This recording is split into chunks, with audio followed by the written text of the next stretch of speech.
All right. So I think we shall start. So welcome everyone to today's roundtable. So I'm very pleased to have this event, which is the second one in a small web series that I'm organizing together with Elisa Lopez, who's also live, and Amandine Nyongenon, who couldn't make it today, unfortunately, but who will be the host of the third and last meeting of the series, which is going to be last week. And so the idea behind this is that we started a small project that's EU funded last year, Elisa and I, and one of the main purposes of this project was to have a big policy dialogue conference. So of course we made this proposal pre-COVID, so we couldn't have this. We still hope to have this sometime either later this year or early next year. But in order not to have like too much of a gap, we still already wanted to start discussing and exchanging among different people working on EU-Africa relations that work on different angles, and to see, well, what are the hot topics going on, what are the different conversation that we can have in lieu of being able to meet together at where we would usually meet at events or sidelines of conferences, etc. So this is sort of a small replacement for the many times that we couldn't talk and informally chat. So last week we had the Sahel strategy, which is clearly a big topic. Next week we'll talk more about security configurations in general, also with a view to the Mozambique mission that is now coming up as a very hot topic as well. And today we'll talk trade and development with the Post-Cotonou agreement that has been in the making for a long time, that was finally reached last year, and that is supposed to govern the relations between the EU and African, Caribbean, and Pacific countries for the next 20 years. So quite a far-reaching horizon. And this comes at a time where there's been many other different shifts. There's been fragmentation within Europe about it. There's been fragmentation within the African continent on how to have this bicontinental trade and aid relation. And so this has made the whole process a bit more complicated. And so we wanted to discuss these profound changes that are happening on both sides of the Mediterranean, but also on a transversal level. So we've gathered 6 fantastic experts today. So I'm not going to present them in full detail, otherwise we'll be running out of time. But we have Sarah Delputte, a professor at University of Ghent. We have Alfonso Medinilla, who's policy officer at ECDPM. Sophia Price from Leeds Beckett University, António Raimundo from University of Minho, Johanne Saltnes from Oslo University, and Sebastian Steingass from the College of Europe. So that's quite an impressive lineup. So thanks to you for joining us. And so how we'll proceed is I have come up with a few questions I think that are worth reflecting upon that I'll pose at the start, and I'll give each presenter or discussant a bit of time to reflect and share their point of view from their specific area of expertise, and then we'll have a more Q&A, and so you can use the chat room. Elisa will be guarding the chat room and relaying questions from there, and you can also, you're welcome to raise your hand at any stage later during the discussions. So the questions that I've proposed, so the first batch is 3 different aspects. So and the speakers are welcome to touch on any or on several of those. So first is that if we look back at the history of the ACP group that now became the OACP, the organization of ACP states, it has often been written off as something anachronistic. It's a colonial heritage. So one might wonder, well, what has tipped the balance now that we will have yet another long period of prolonged institutionalization for the next 20 years, even though it has been so much criticized for being just another way of continuing colonial relations. Second question is, so If we look forward into what will be the implementation of the Post-Cotonou agreement after it will be ratified and properly signed at some point, what do you expect to be the biggest bone of contention coming forward? And thirdly is, as I mentioned in the introduction, so the dividing lines, it's not only between the two negotiating parties, between ACP and the EU, but it's also within those two interlocutors, so within the two regions. And so so we've seen that these divisions are quite dynamic and change. So I'm interested in hearing from you. So how do you see these eternal divisions shifting, evolving in different according to different interests, according to geographical priorities, etc. Brexit, of course, coming in the meantime. All right, I've spoken enough for now, so I'll be muting myself, and I wish to start with Sarah Delputte will kick off. So over to you for your reflections. Thanks, Frank, and thank you for inviting me in the first place. Also, thank you for giving me the opportunity to start the discussion, as I really, I'm really grateful that you organized this. And I also, of course, I thought about your questions, but I would be most curious to enter into a discussion. So, my first reaction was indeed that.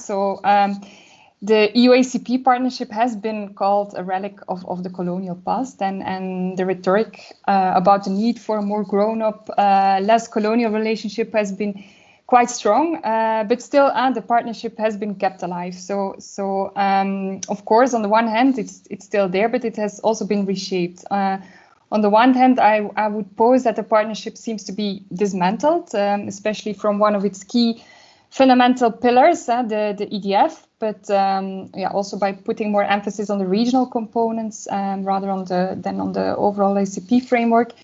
And on the other hand, I also would pose that the substance of it has been stretched. So we can see that the EU's broader economic and security agendas are reflected in the partnership, including the increased emphasis on investment, private sector, migration. So how can we rather explain this reform rather than a true transformation of the relations? And I would start by saying that history shows that it's far more difficult to critically and fundamentally rethink institutions, including abolishing them, rather than to just continue and reshape current practices, create new instruments on top of it. If we just look at the wide range of parallel initiatives like the Africa-EU Partnership, the Africa-Europe Alliance, the new European Peace Facility, many other initiatives. To really transform a relationship rather than just to build on, I think we would at least require three things, but this I would just like to discuss with you, of course. So first, I think that abolishing this long-standing so-called partnership would require a complete recognition of the failure of it. So by the actors involved, or the recognition of the fundamental problems related to them. And I think now the support for just adjusting clearly prevailed over a clear recognition of the total failure. And second, and related to that, is that we need to look at the power constellations. And we've indeed seen power shifts at the EU side, at the ACP side. We all know the split between the regionalists and the globalists. And we know that the coalition of the member states defending the continuation has actually become weaker. And the partnership has become found increasingly at odds with the EU's external action, interests, strategies, priorities. But we see that the EU managed to adjust the existing partnership to these changing priorities. And more generally, I think the EU finds itself in a position where it's struggling to find its place, its role in the international scene and remain a relevant actor, assert itself in Africa. And it seems like it's still adhering to a recipe that has worked quite satisfactory for a long time, serving its interest through a contractual agreement that has governed bilateral relations, allowed the continued exploitation of African states, while at the same time also strengthening its relations with the African Union by launching other initiatives. And at the ACP side, we also see the interests. On the one hand, that the interest in continuing the relationship is found to be stronger, but also here priorities have been shifting. We've witnessed increased agency by the African Union. We see regional differences, conflicting interests within regions, within states. So still, I think despite all these shifts, there are still long-standing vested interests that are deeply rooted in the partnership. That includes elites, bureaucrats, private sector actors, NGOs. So which is still, satisfactory in a way. And then finally, apart from these material interest, I think we have to look at the broader ideational structures. And I would argue that the partnership actually follows a similar evolution as a general thinking on development. So it's still underpinned by a Eurocentric modernist colonial thinking on development that has been there since the very origins of European integration and beyond.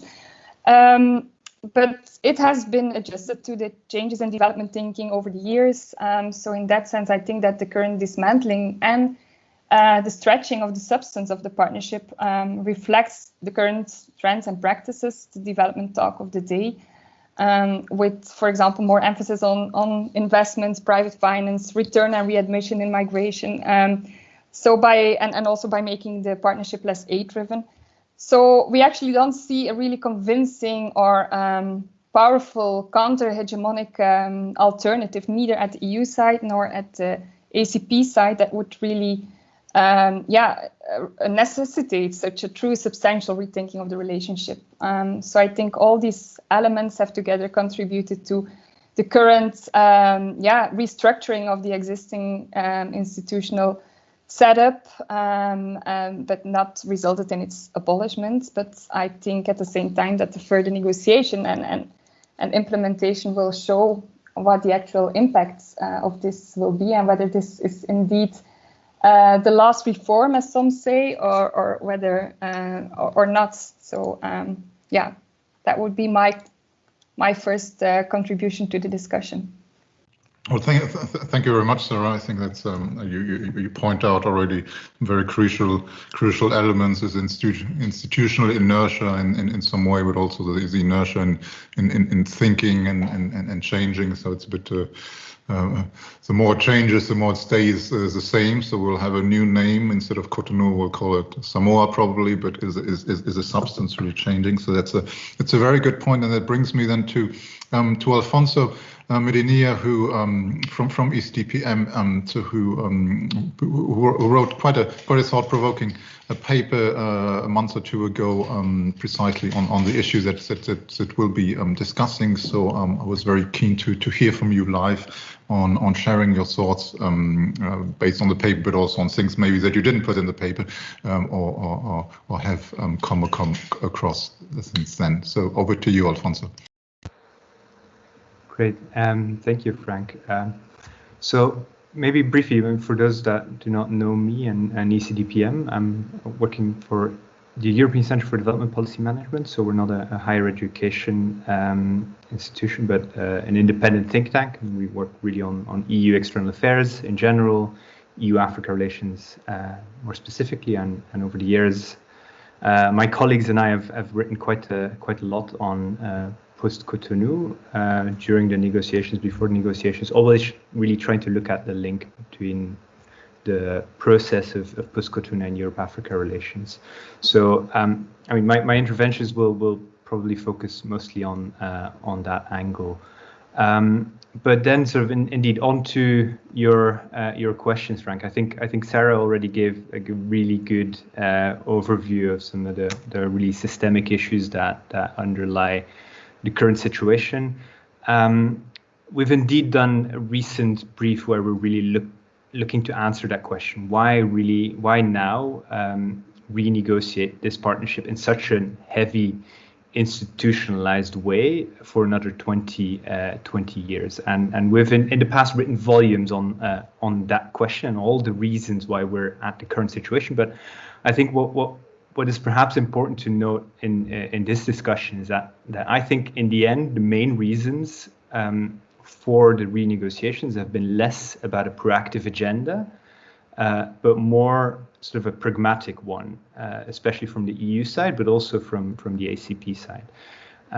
So I think it's important to remember in this context that really the bulk of EU engagement with African countries and ACP countries through ODA, political dialogue, etc., all of that takes place, or most of that takes place at the bilateral level. And in a way, the OACPS EU framework, as it's now called, that gives kind of a mental but also legal framework for this to happen, to take place. And I think the renegotiation of that partnership was really informed by the need, or the perceived need, to come up with a setup that does not change what the EU has with other countries, mostly with North African countries. I think that was a very important consideration at the start. Also, to not have to go through any intermediary. That was a big fear when it came also to the African Union, I think on both sides. And also to try to avoid to have to go and set up alternative bilateral agreements with all of these different countries. I think that was really part of the mindset behind the negotiations. I think it's also perhaps important to note that the institutionalization, and we're talking about a 180-something page partnership agreement, which is quite shocking if you think of it.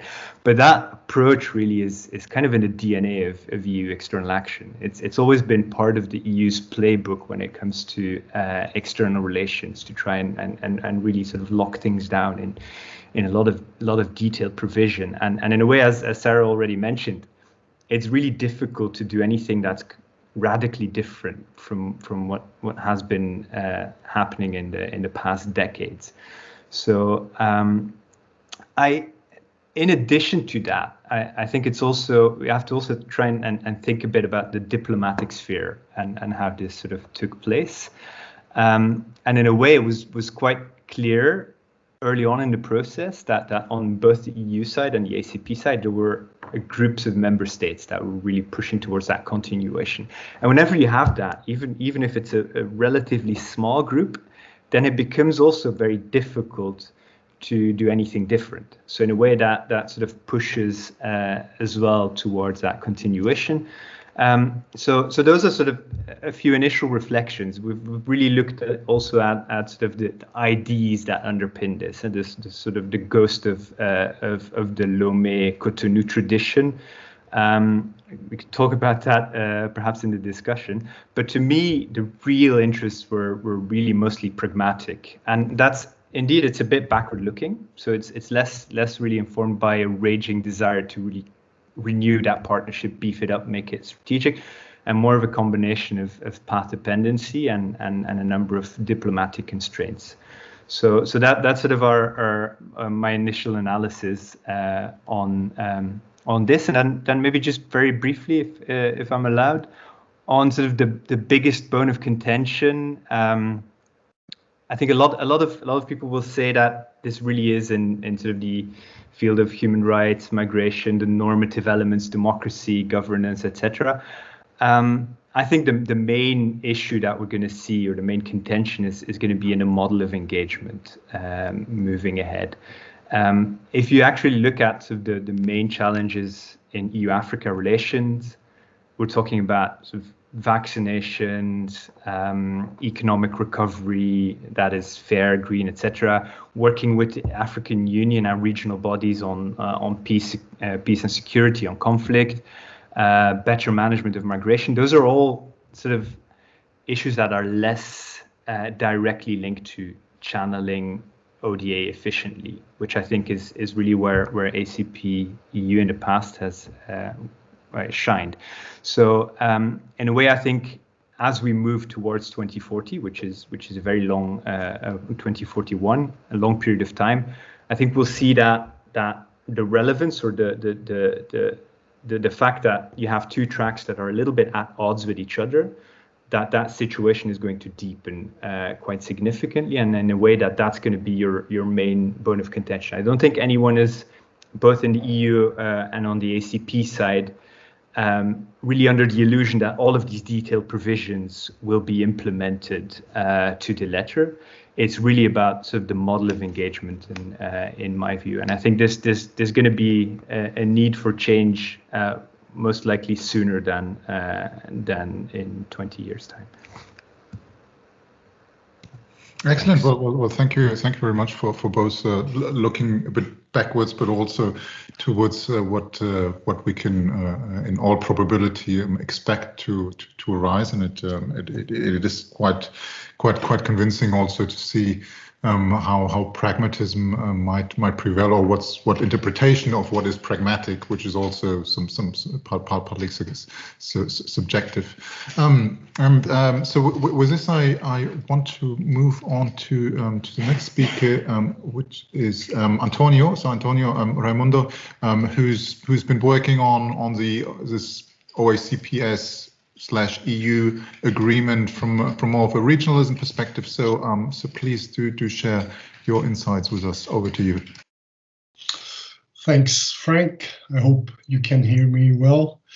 It's great to be here. It's a fantastic opportunity to discuss, and the questions Frank asked, I think, are quite stimulating. So I'll try to bring my contribution, taking into account that my previous colleagues, the colleagues who just spoke, have already covered many of the issues that, in my opinion, are also quite important. So trying to address the first question of why we see this kind of continuation. I think Alfonso explanation, the idea of pragmatic reasons or more practical reasons, is quite attractive. Of course, you can discuss what you mean by that, but I think if we link that to the idea of path dependence and inertia, so the difficulty, especially from the Brussels side, to stop this kind of long-term relationship. So the impact in terms of the perception of its international role, so also political, diplomatic reasons. So I think that could be quite tricky for the EU, especially in the specific context we are going through at the moment. So, and with that, I'm trying to emphasize more systemic reasons. So this idea of competition that we see from other international players. So that would leave a gap, and that wouldn't be too good for the EU's role. And in a way, those systemic reasons might have somehow balanced the shift that we see in terms of the politics within the EU. So Sarah talked about the fact that the pro-ACP, the regionalist group, was weakened, and I agree with that. I think over the last years, and maybe more than that, decades, we see less commitment. Maurizio Carbone also talked about that. Brexit, of course, was an important element on that. But in a way, and as I was saying, this international context of greater competition might have somehow calibrated or toned down a bit this kind of dynamic going against the regionalist group within the EU. Of course, when we talk about EU-ACP relations, the EU side is always emphasized as having a stronger role in the outcome of the negotiations. That's why I'm starting from that side too. But again, during the negotiations, we saw that from the ACP side in general, of course, they were very much pushing, like it happened in the past with previous frameworks, for continuation. So it's another factor that we have to take into account when we try to explain why we see this prolonged institutionalization that Frank talked about in his question. And of course, more other internal factors to the EU, more institutional ones. Again, the former DG Dev, even DG Trades, they have vested interests, of course, in this relationship. In terms of bones of contention in the implementation of the Post-Cotonou agreement, I agree with Alfonso that some elements, I wasn't too sure when you talked about model of engagement what you meant by that, but if you mean the difficulty of having a coherent and complementarity that the Brussels talks about between the different frameworks, so I mean the Post-Cotonou agreement and the EU-Africa strategy. If you meant that, I agree that can be, that it's not easy. It's not an easy issue. We'll see how it will work in practice, but certainly it's a challenge. But the sensitive issues related to human rights, migration, and even trade, even though trade is somehow kept apart. But if we see continuing difficulties in this kind of matters, they might be complicate. They might complicate the relationship. So they could come back and also be a source of tension.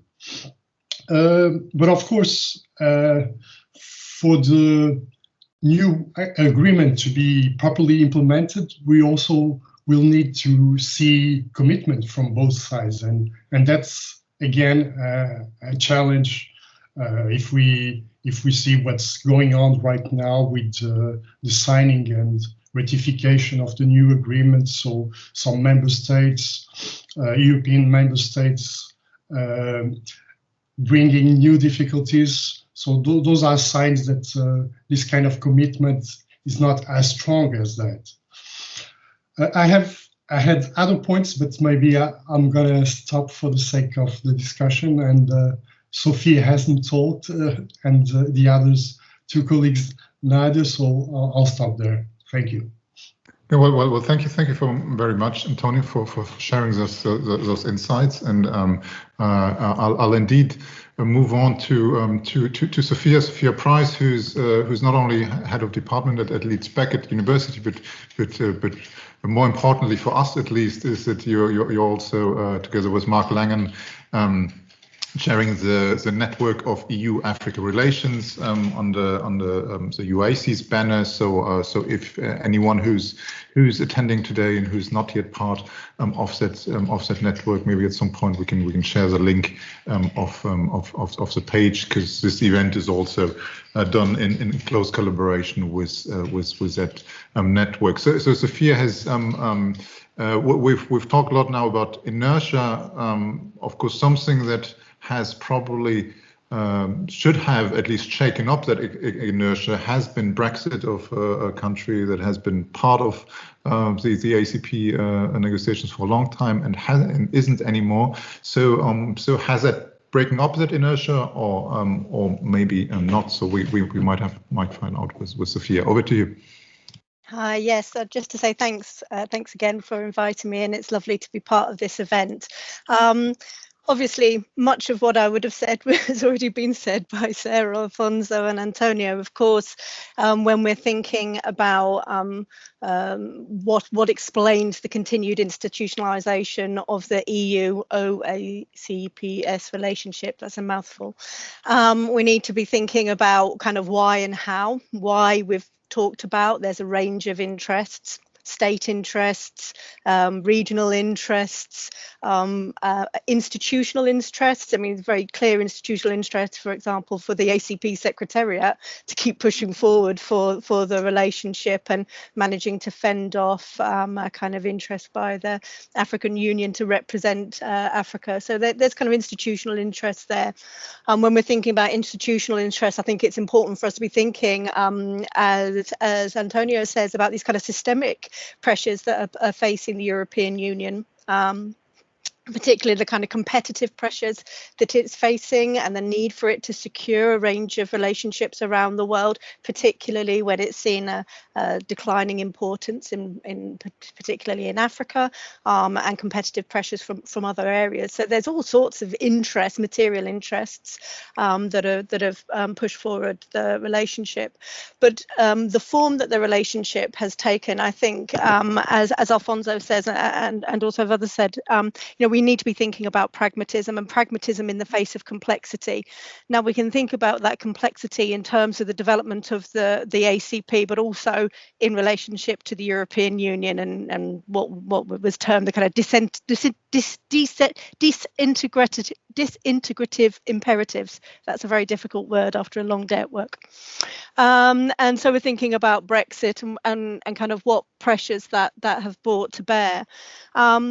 It's important when we're thinking about why now, why this. All of that was set out in the Cotonou Agreement. The Cotonou Agreement decided that it would be a 20-year agreement and set a time frame for renegotiation. But I'm pretty sure at the end of the last millennium, nobody thought they'd be renegotiating the relationship with the UK leaving the European Union and in the sorts of conditions that they did renegotiate the relationship in.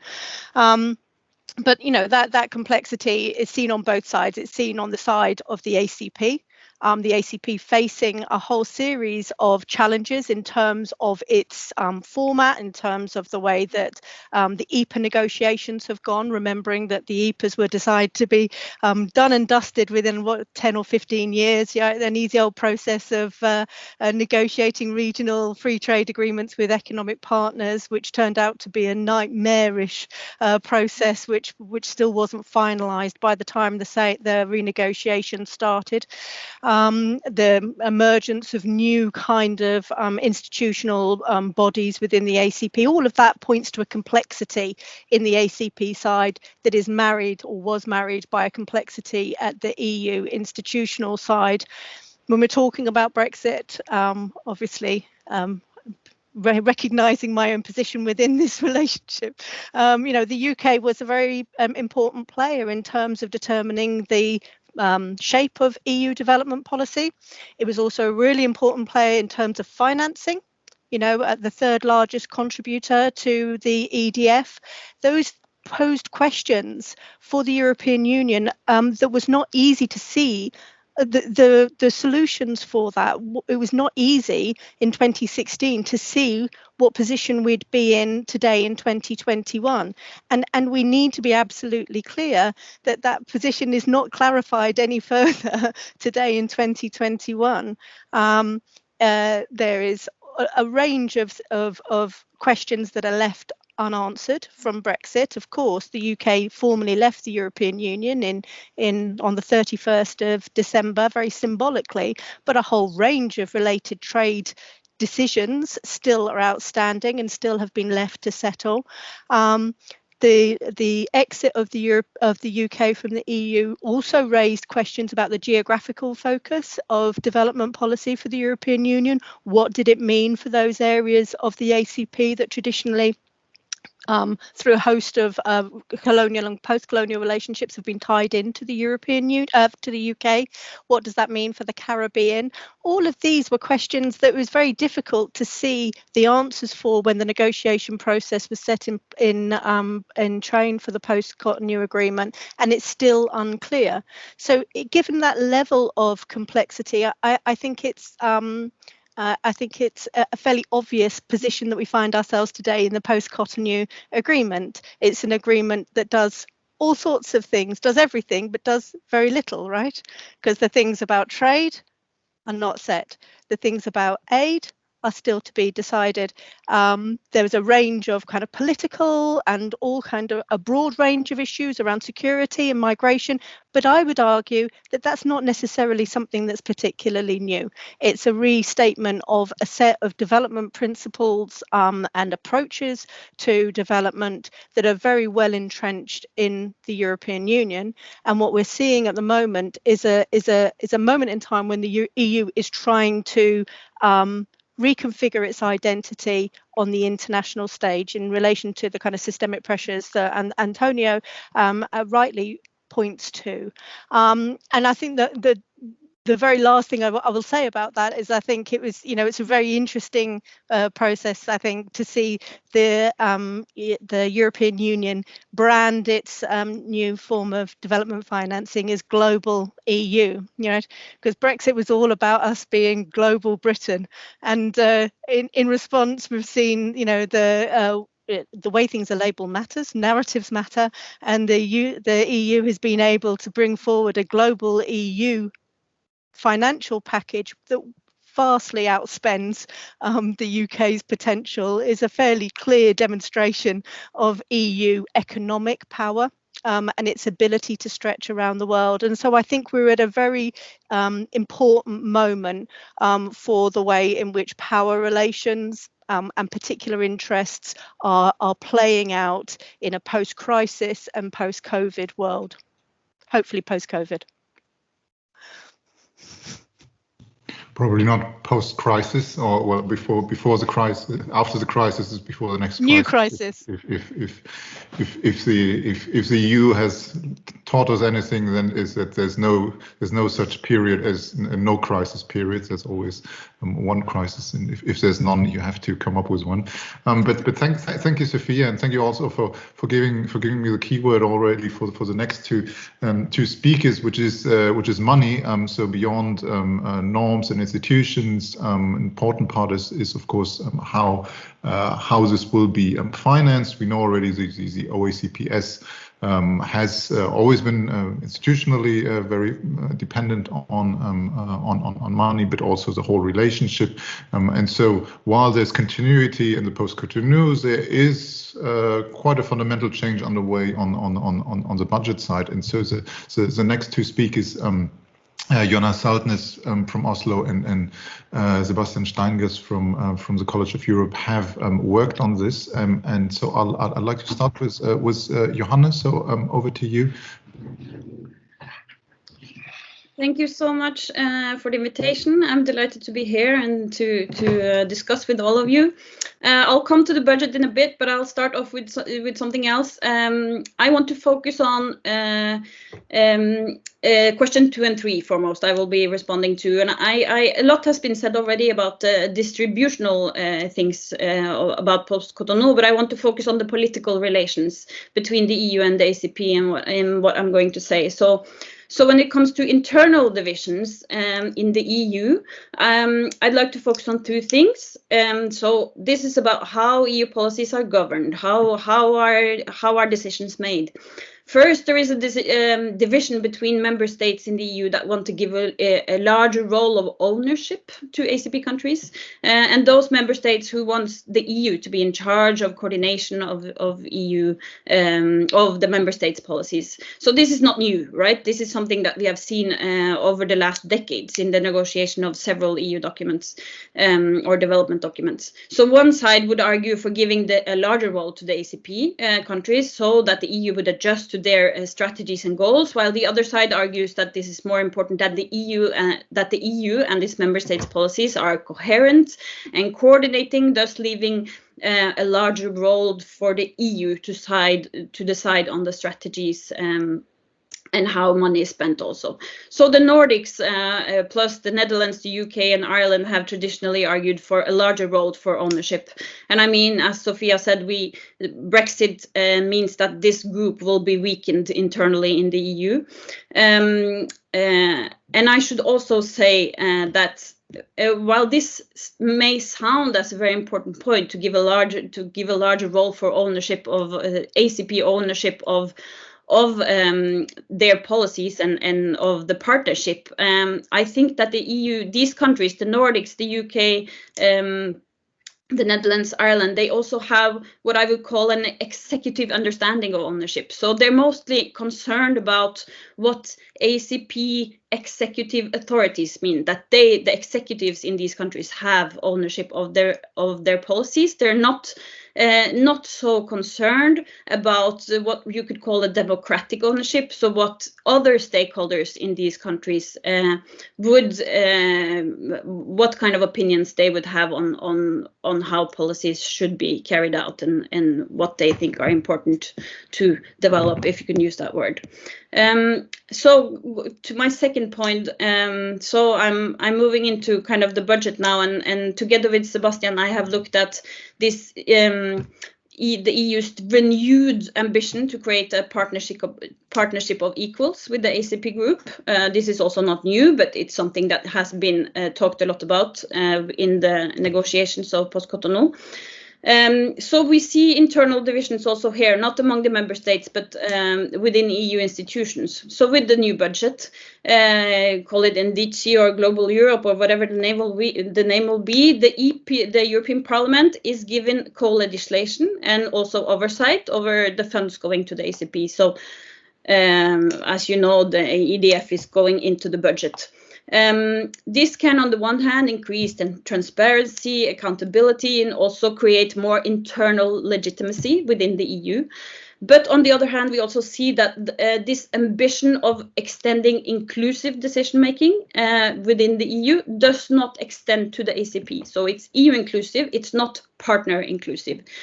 So this trend making the governance of EU development policy more EU inclusive comes at the cost of a partner inclusive decision-making process. This is what we find. So rather than a strengthened partnership dimension, we observe that these new trends are dissolving the partnership and reinforcing governance imbalances between the EU and its partners. So this also I'm finishing off here. So from my viewpoint, the biggest point of contention in the post-Cotonou area will relate to the political dimension of the partnership, much more than migration or these kind of redistributive things. So while there is an ambition to make Post-Cotonou a stronger and more equal partnership, I think we will rather see increased contention or contestation regarding the governance of the partnership. The EU, in my view, is not committing to rules and procedures that secure that the ACP partners and stakeholders within these countries are given due hearing, and thereby also exercising their right to co-determining the partnership that they are subject to. Thank you. Wonderful. Thank you for pointing this out. How doing more inclusivity towards one side actually might have the intended or unintended effect of being more exclusive to the external side. I think it's quite a very valuable argument. And with this, I hand over to Sebastian Steingass. So over to you. Thank you very much, Frank. Thank you, Elisa. I hope you can hear me well.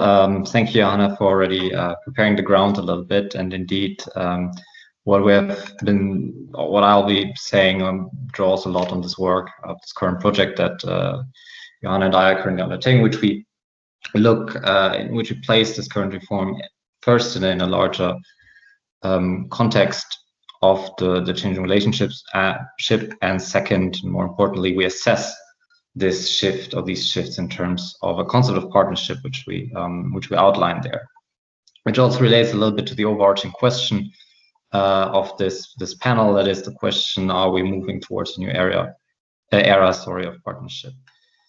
And as you suggested, Frank, I'm going to say a little bit about the financing of cooperation and partnership, because one could from the outset expect that one of the points of contention is exactly this point, the financing of the cooperation. On the one hand, this doesn't appear at all. So if you look at the Post-Cotonou agreement in itself, this is not the big question, but we have independently of this. And this the reform of the financing instrument, as actually all of you have pointed out. But I would like to strengthen or come back to this element a little bit, and to actually discuss to what extent this is potentially a bone of contention or not so much.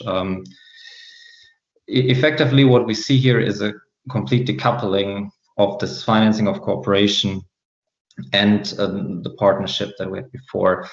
One could argue that before we had, even though they were separate, when you look at governance of the Cotonou Agreement and the EDF, of course, they were strongly coupled in the implementation.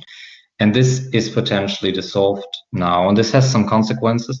On the one hand, and I agree with Sarah and others who have spoken before, we don't see, at the end of the day, it's not a big change. As others have said, if this had happened 20 years before, what was called then budgetization of the EDF, this would have probably been a bigger step than now.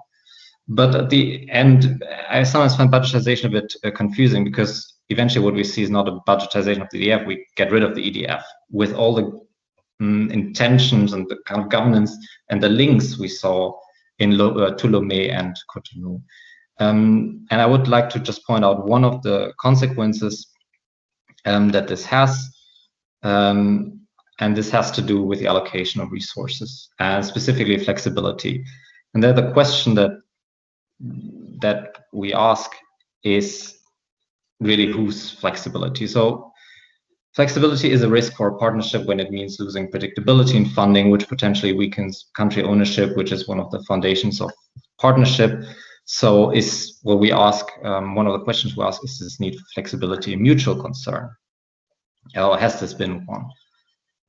From the EU side, one of the main advantages of this new financing structure is clearly the enhanced flexibility of funding, moving money between areas to respond to changing priorities, which is clearly a reaction, or must be seen in the context of the crisis over the last decade. We don't really see this in the ACP's post-Cotonou mandate at all. On the contrary, there the argument has always long been that the flexibility that has been introduced to the EDF, to the financing of the cooperation, has been sufficient. So to point out here, flexibility is not necessarily going against partnership. On the contrary, as we have seen obviously in the past with some of the aspects, human rights violations, etc. So in a way, this is also not totally new. This speaks a little bit to this argument that despite the big institutional reform that others have mentioned before, in reality, it is in a way an incremental step in the same direction that we have seen. So, and to finish off here, building back on this governance or the governance arguments or the mode of cooperation, or how has it been called before, is really without establishing an agreement on how the reallocation of funds or this flexibility should be managed or decided on, it really opens room for exploitation from the EU side here. Thank you.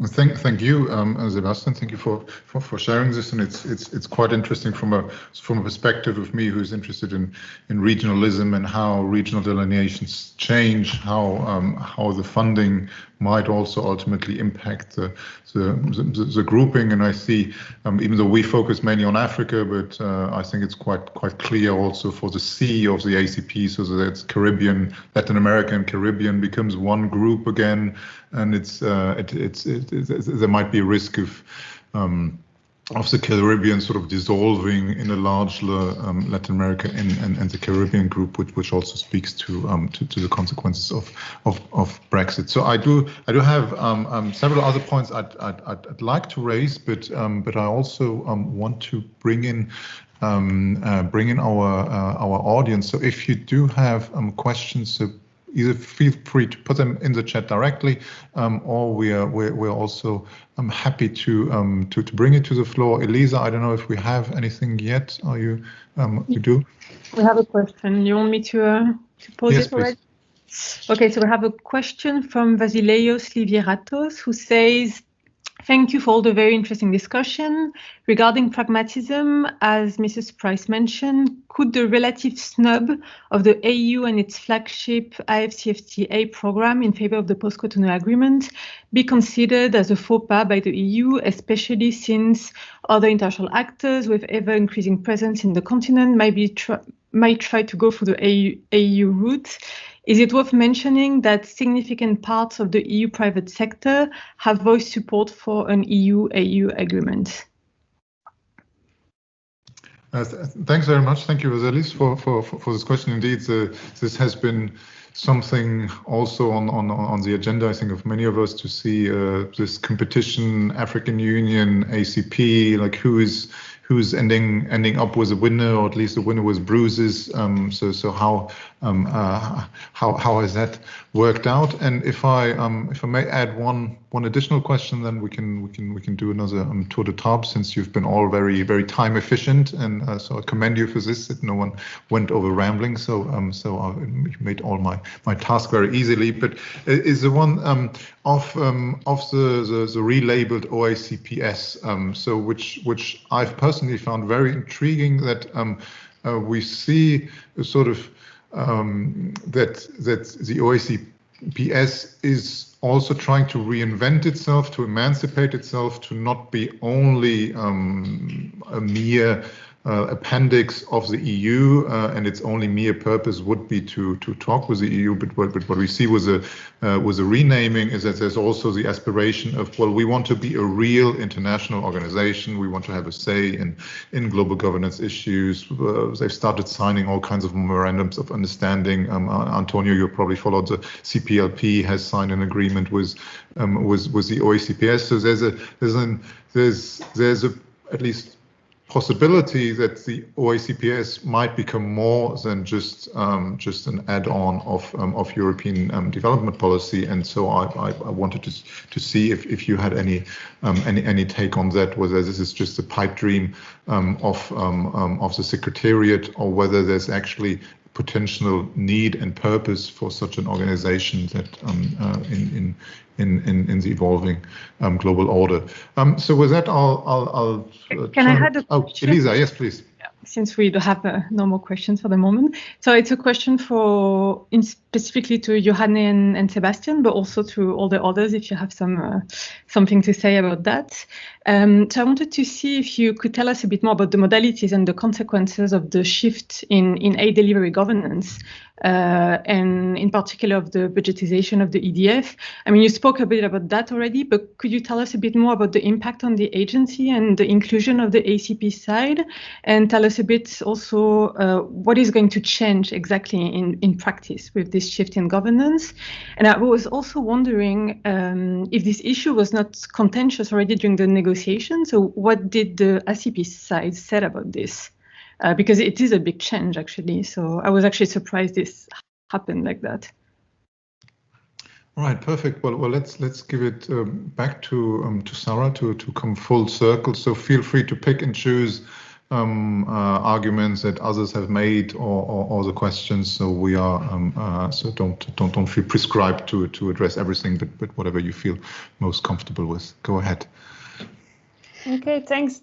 Yeah, on the question of the OACPS, actually, I found it a bit difficult. I have my thoughts on it, and of course, we've seen many things written about it. But it's a bit weird that we are actually talking about OACPS amongst Europeans, and that we don't have actually representative from OACPS here in this debate. So actually, it would be a good question to ask them themselves. But from my side,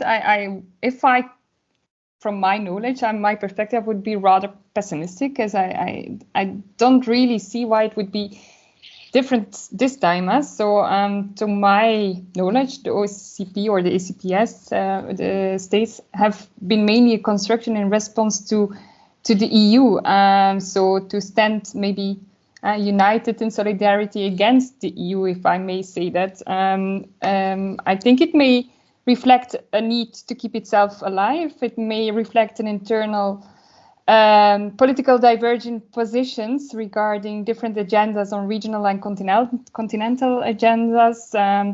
I think, there are also many divergences in the positions that may question whether they would actually now be able to form a coherent group, and whether there is any interest to exert agency in other fora than vis-a-vis the EU. So I would be rather pessimistic here, but I'm really curious to see to hear other opinions on that.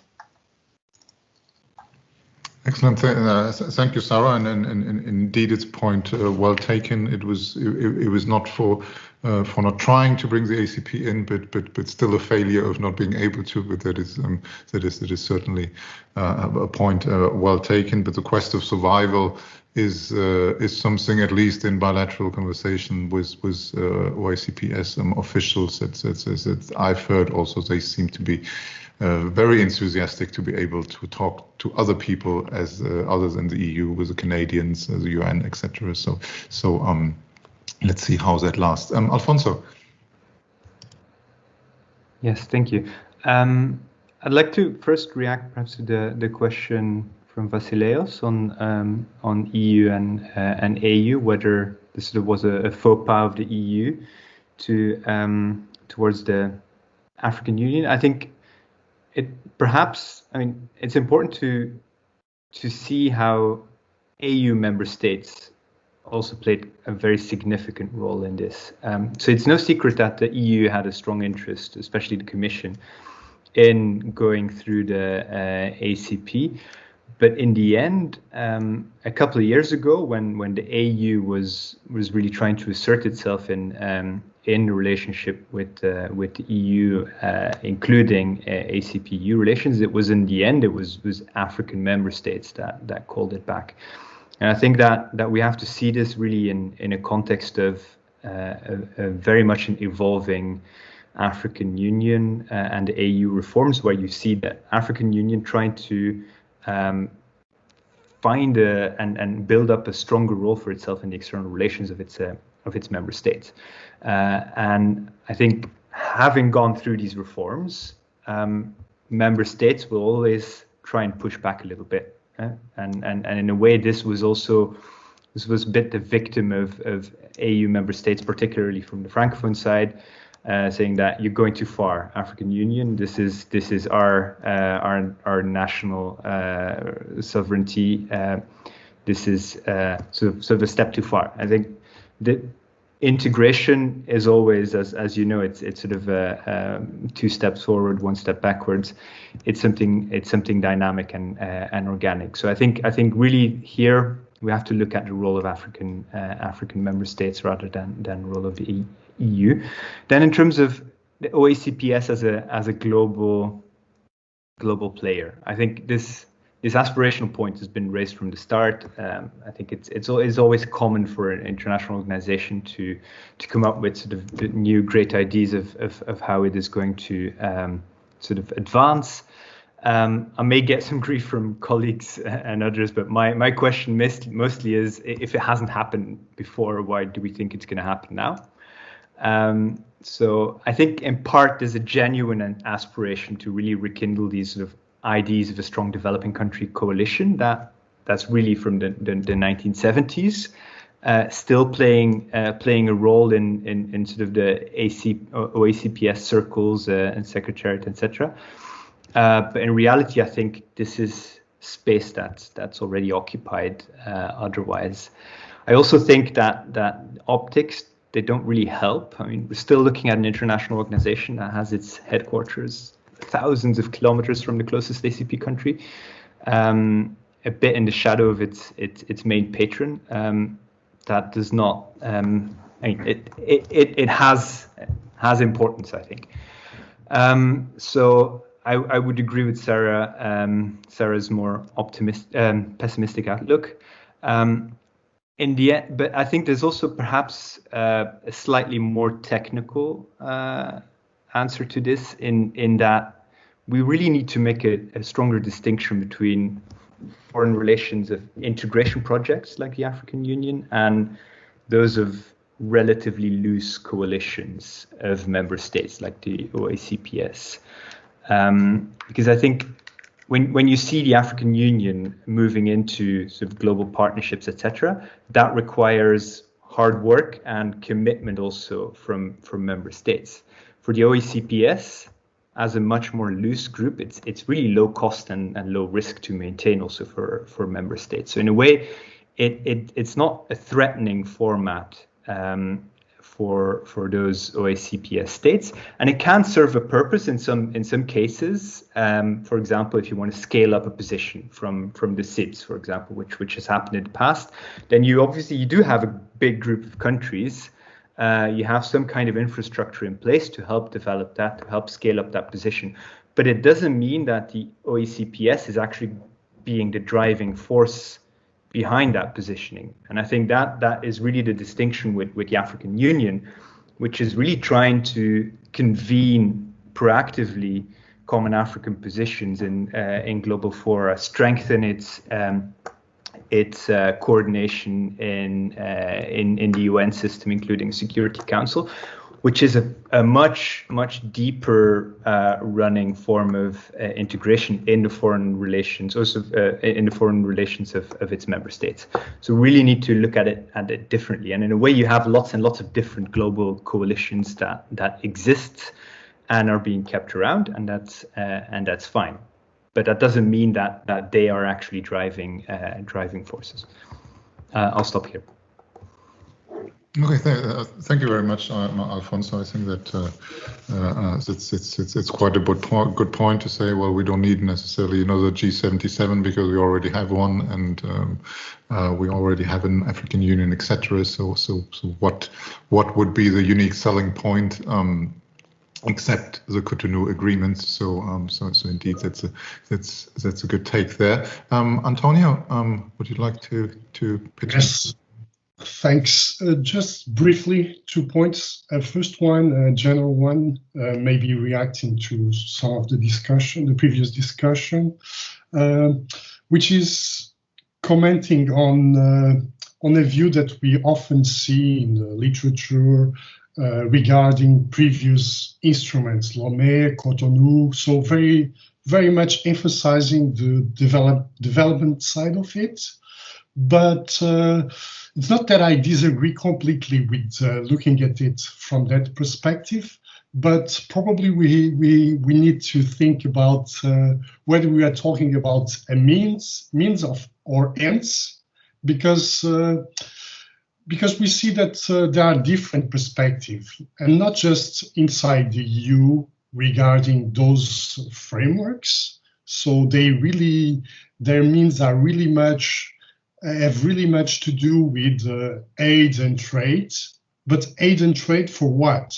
So this is the question of goals. And as I was saying, inside the EU, different member states never looked at Lomé or Cotonou just as a tool for development.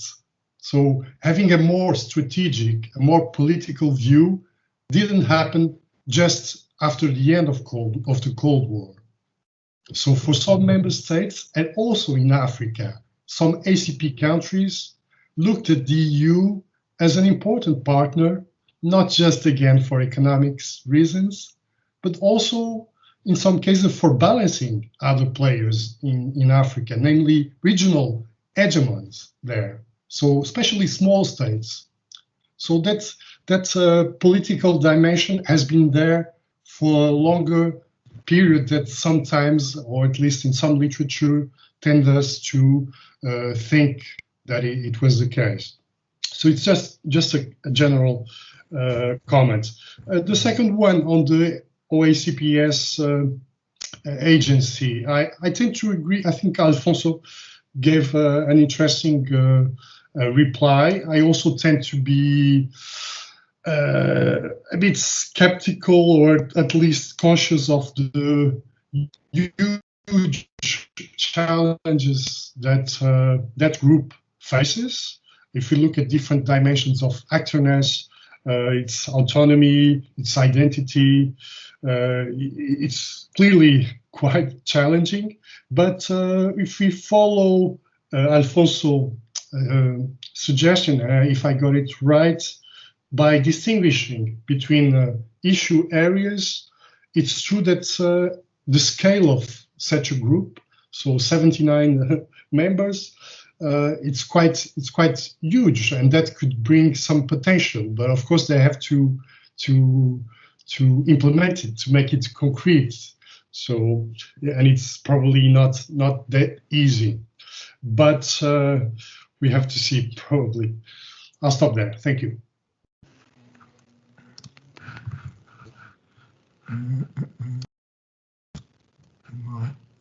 Okay, let's move to Sophia.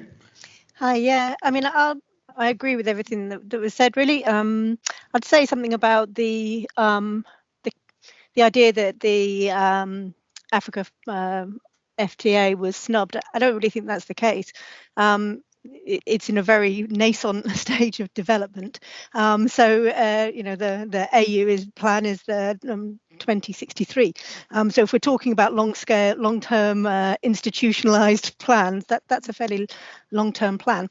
So the 20 years of post-Cotonou, it looks relatively short by comparison. I think looking at the Africa Continental Free Trade Area, the EU is looking at the difficulties it's had in trying to create relationships at sub-regional levels.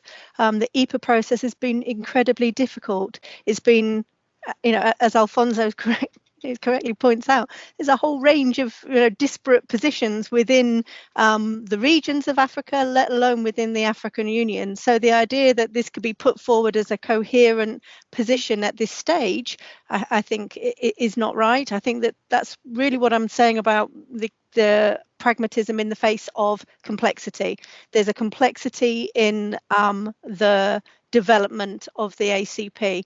There's complexity in terms of the regional organizations, the growing role of the Africa Union, the 2063 agenda. All of this is developing. So I think we can see post-Cotonou more as a kind of a stopgap arrangement while these regional initiatives start settling into the format that they will become. Now, obviously, the European Union could not have created an interim agreement because it had the pressures of the MFF, which was pressing in terms of agreeing the budget and the pressures of Brexit, as I already put forward. But I don't think it's been a snub of the African Union, but I think it's recognition that this is a long-term project, and the EPAs have shown how difficult economic partnership agreements are, and that this is a much more longer-term project than just the immediacy of what's needed in 2020.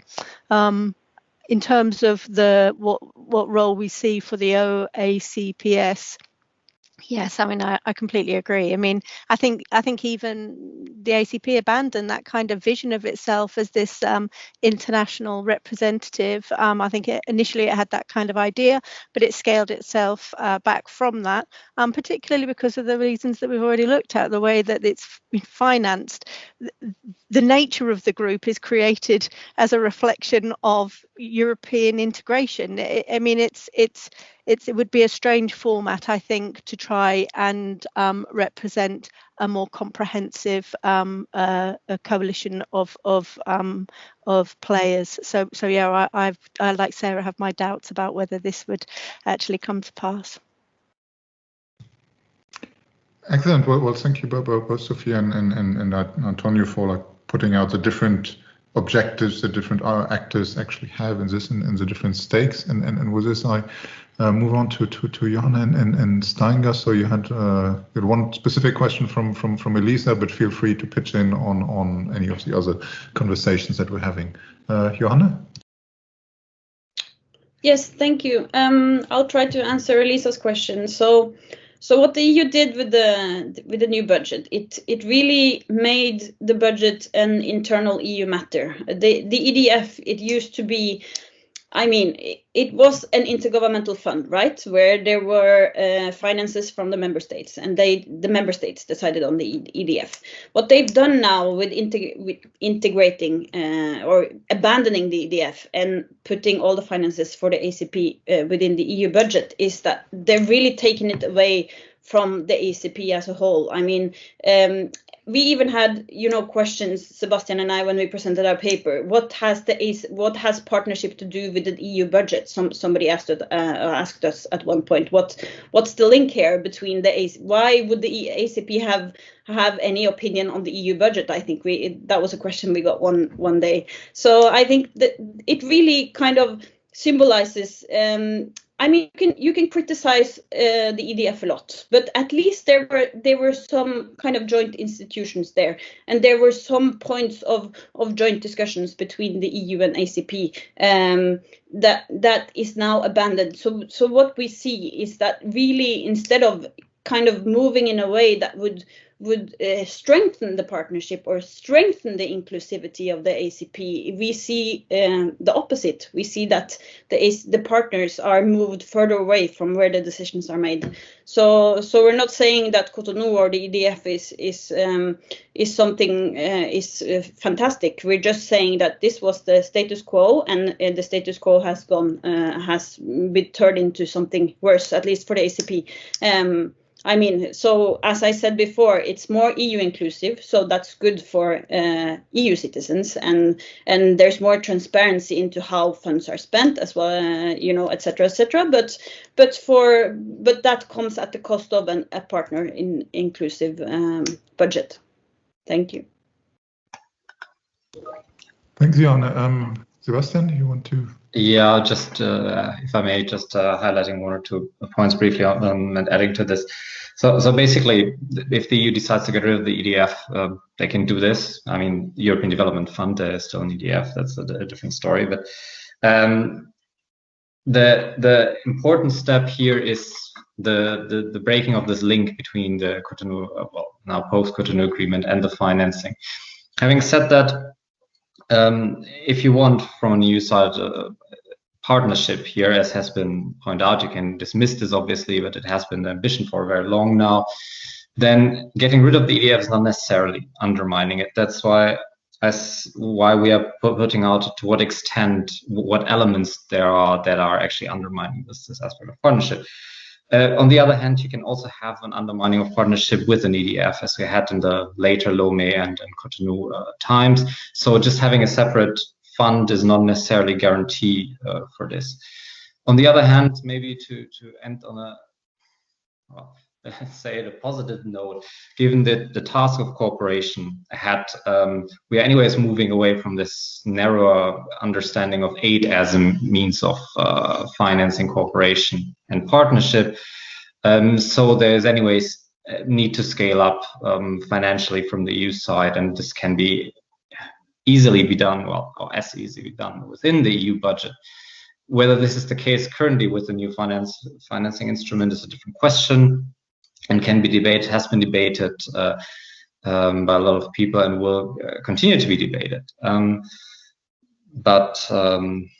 Yeah, this is just a few thoughts on the question of what the budget has to do with partnership and what this shift actually means for this relationship from the EU side. Thank you.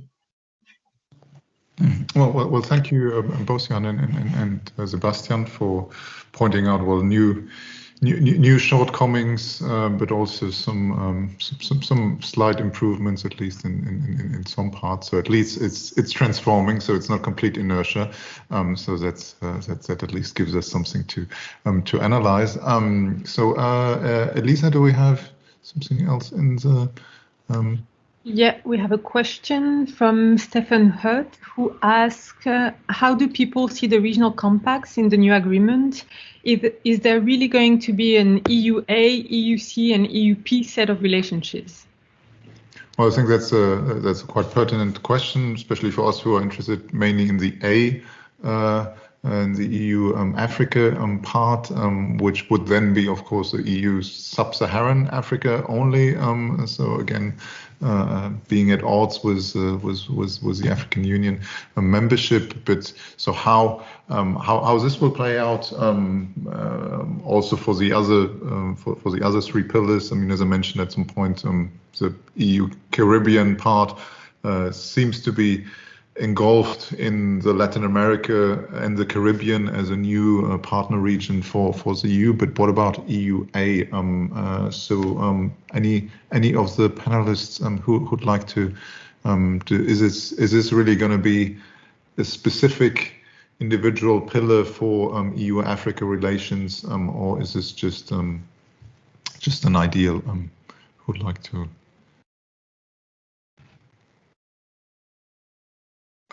Alfonso, yes, please. I mean, briefly, I somewhat struggle to see how this is going to work, and I see a huge proliferation of meetings that is going to be very difficult to put into practice. I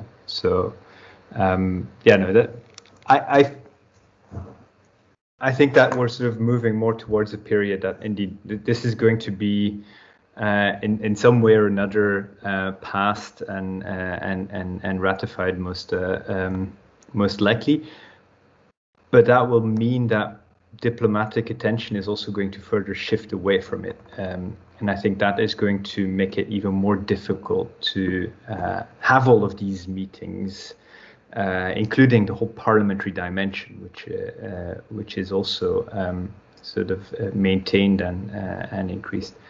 So to me, the real question is, how are you going to make this into something that adds value in a context where it's already quite difficult to organize even a summit with the African Union, and I guess that's going to happen a bit less high on the political ladder, I think, in terms of ACP or OACP EU cooperation. So that, but I mean, it can surprise me in the end, but I think it's a huge task that is being set for the partners to actually do this. Right, thank you. Anyone else wants to pitch in on that point? If not, there's another question I'd like to pose to the panel, which somehow relates more to these divisions and fragmentations that we've already talked about. So we've talked about a few between Francophone African countries and the rest. We've also seen very clearly, even though we didn't explicitly mention Hungary having a different position, and of course France and Germany have different ideas of how development policy should look like. So these are more the more established traditional divisions that have been there for quite some time, or for Hungary, but less. But the others.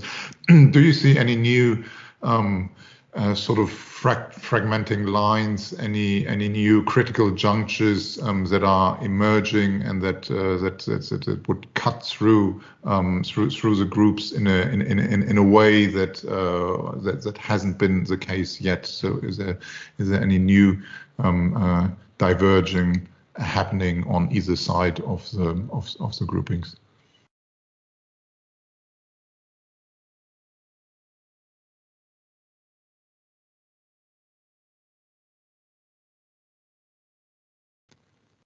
I suppose probably not. So I guess we'll rather see a continuity of the existing lines. And António, please. Thanks. Just briefly, a small comment. I think if we look at the EU side, in the past, I think the cleavage between regionalists and globalists was perhaps clear. And in recent years, maybe with the turn of the century, with changes in Africa, changes on the EU side, we see that within the regionalist group,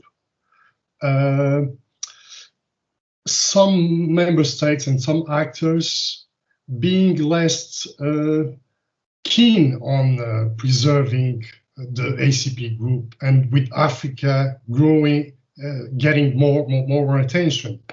For instance, Maurício Carbone talks about a subdivision within the globalist group, with some member states accepting a change, but for focusing on Africa. So in the end, I think we have more nuances there, clear nuances that we had probably when Cotonou was negotiated.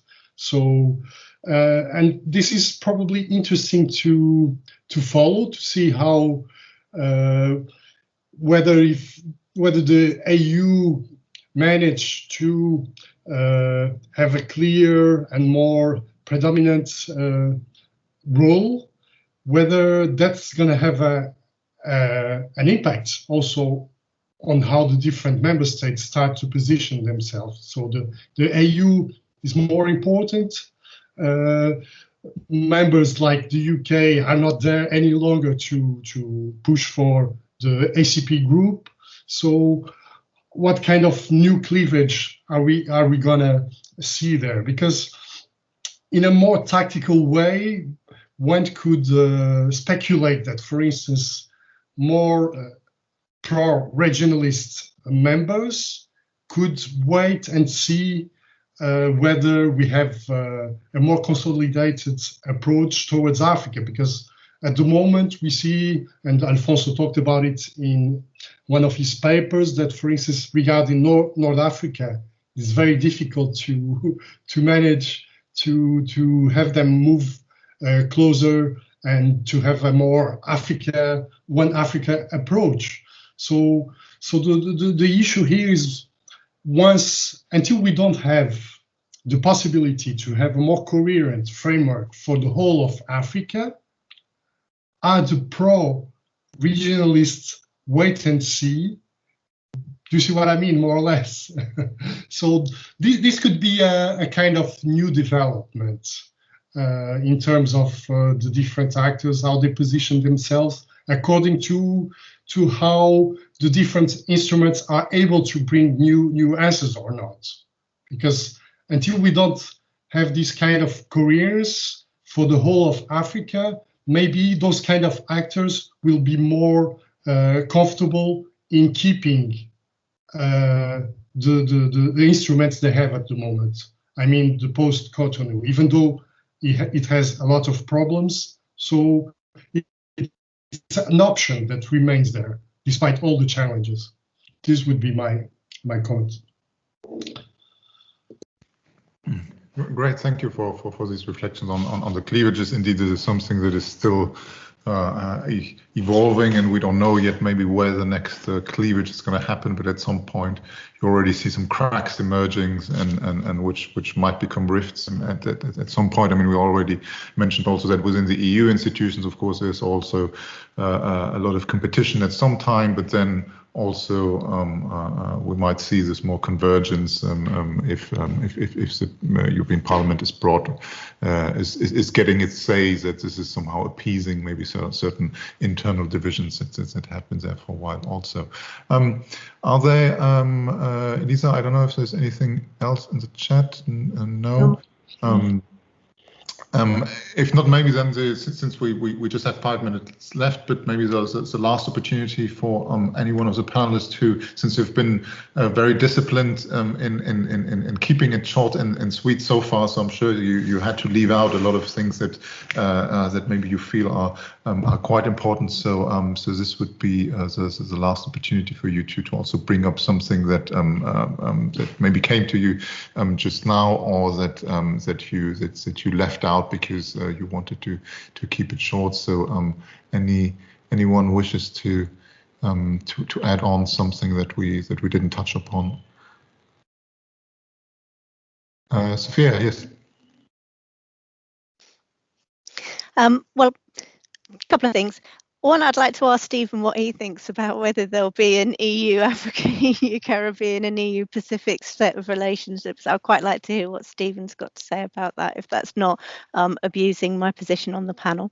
And the other thing, I think, just from a UK position, I'm not sure about whether these kind of things filter through, but certainly in the UK, the politics of aid is a really, really, it's a really difficult moment in the UK in terms of the politics of aid. We've seen in terms of the commitment of EU member states, we know that there has been a retraction away from the 0.7% GNI commitment, and the UK historically has been relatively steady in its commitment towards aid, and that has now been changed, and we've gone down to a 0.5% retraction this year, and we're unable to get a definition about or clarity about how long that reduction in aid provision is going to be. Just to put that in context, I think that's a reduction of something like £4 billion reduction in aid provision from the UK, which is larger than the entire EU provision through Indici to the Caribbean. So I think obviously I'm being very parochial here because I'm talking about what's happening in the UK, but I think it's really important for us to recognise that there are these pressures on aid budgets, and there's the pressures on bilateral actors that I think will also impact on the pressures that then come to bear on the EU in terms of its ability to be able to fill any gaps that are left of while from other players not being able to fulfill their commitments to 0.7% GNI. It's a very difficult time, and here in the UK, aid has become a very politicised issue, particularly because of the impact of COVID. And I think that will have a massive impact on the Caribbean, on Anglophone Africa in particular, because they cannot rely on the sorts of provision of aid that historically have come through UK channels. And we've seen this particularly hitting women, girls, projects for stabilization of peace. It's been, the cuts have been, very, very drastic and very, very quick. So I think it's important for us to recognise that there's a whole series of external pressures that will have knock-on externalities for EU funding and EU development policy. Well, thank you, Sophia, for reminding us that it's not just the Brussels bubble, but there's also external factors indeed that have an impact. So Stephen, if you don't mind us putting you on the spot, would you like to share if you had given any thoughts on the questions that you've posed? Yeah, answering my own question. I'll get you back one day, Sophia. Thanks.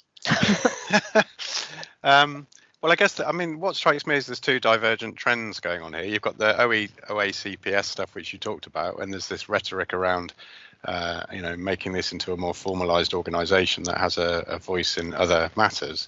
And at the same time, you've got the regional compacts, which seem to be pushing towards a kind of breakup of the ACP rather than the other direction. And I think the key thing is the regional pillars was the EU wish, right? In the original start of the negotiations, this was very much not in the ACP mandate, it was an EU mandate. Now, whether this is just kind of window dressing to make it seem like there's some changes going on here, because as we've said, a lot of what's going on here is actually continuity, or how much this really is going to change things. I'm not entirely sure. I don't think any of us can be sure yet. That's why I was asking the question. But it is quite interesting, these two trends where OACPS is trying to push for being, an actor in its own right, and yet the framework that they've signed up to seems to be pushing them in another direction. And I'm not sure I've got a good idea which direction it might go in, but I don't think we know for sure yet. And of course, as Frank said, the A is not A in the ACPS, is it, right? It's only sub-Saharan Africa, so that just further complicates things. Yeah. Great. Thank you, Steve. It's always good to be made aware that there is an audience, like it's the audience is actually real people and not just little dots on the side. So thank you. So we're it's 5:30 sharp already. So I need to close. So it's been really great. It's been very active, very lively. We've had fantastic contributions from all of you. So I've been very happy to have this. I know it's not a full replacement for meeting in person and all of those informal chats, but I hope it alleviates a little bit of what we've been missing out this year. And just to give you the little light on the horizon. So with Elisa, we're still firmly committed to having that larger in-person conference in Brussels at some time, which will be then encompassing different policy areas, among which we'll see if the Post-Cotonou agreement, if travel to Samoa has been allowed by then and has been signed and everything, then we might discuss further developments based on that. Just the last piece of information. So for next week, so the third and last episode of these roundtables will be hosted by Amandine Yonguenon, same time.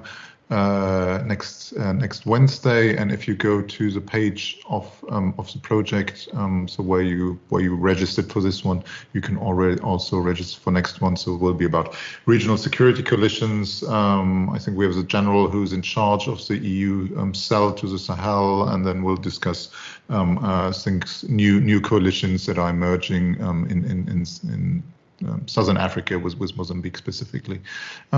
So again, thank you very much. Have a nice, I hope, for equally sunny day and end of your day as in Brussels. And I look forward to continuing discussions with all of you. And thank you to the audience for questions as well. Bye, everyone. Thanks a lot. Bye. Thank you. Bye. Thank